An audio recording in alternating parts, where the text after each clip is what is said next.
JFT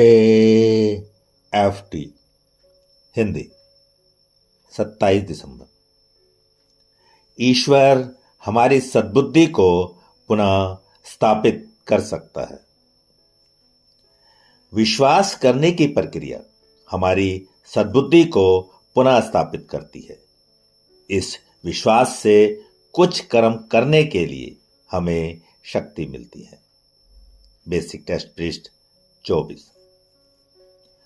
अब जब हमने अपने पागलपन को आखिरकार स्वीकार कर लिया है और इसके हर रूप के उदाहरणों को देख लिया है, तब हम यह सोचने के प्रलोभन में फंस सकते हैं कि हम पूरी जिंदगी अपने इसी पागलपन को दोहराते रहेंगे।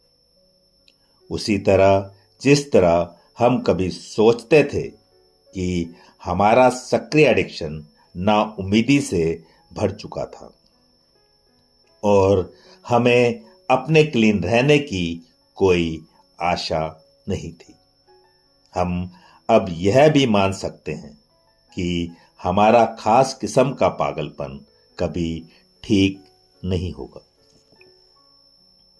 नहीं, ऐसा नहीं। हम जानते हैं कि सक्रिय एडिक्शन से हमारी मुक्ति का श्रेय हमारे प्रेमपूर्ण ईश्वर की अनुकंपा को जाता है।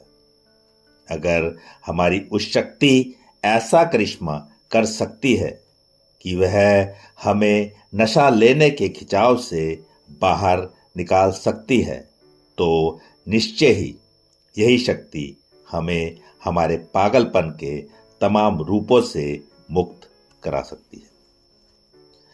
अगर हमें इस बात पर शक है, तो हमें बस इतना ही करना है कि हम सद्बुद्धि के बारे में सोचें, जो अब हमारी जिंदगी में पहले से ही पुनः स्थापित की जा चुकी है। हो सकता है हम अपने क्रेडिट्स कार्ड्स से अनाप शनाप खर्च कर बैठे हों, लेकिन जब हम अपनी हार मानते हैं और उन्हें नष्ट कर देते हैं, तो यह हमारी सद्बुद्धि के दोबारा से लौट आने का सबूत है।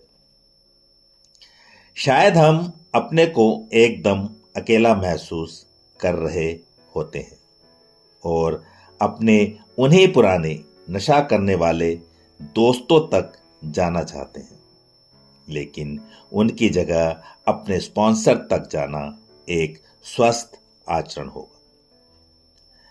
जब हम अपनी सद्बुद्धि के क्षणों से अपने सुधार के दौरान गुजरने लगते हैं, तो हमारे एडिक्शन से उत्पन्न हमारा पागलपन अतीत में खो जाता है।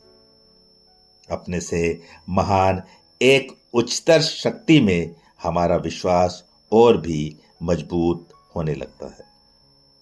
जैसे ही हमें यह आभास होने लगता है कि इस शक्ति के सामने हमारे पागलपन की खास किस्म भी कुछ नहीं है, सिर्फ आज के दिन मैं अपने जीवन में अपने हर अच्छे कार्य के लिए अपनी समझ के ईश्वर को धन्यवाद देता हूँ, क्योंकि मैं अब जान गया हूँ कि वे ही मेरी सद्बुद्धि के पुनः स्थापित हो जाने के संकेत है।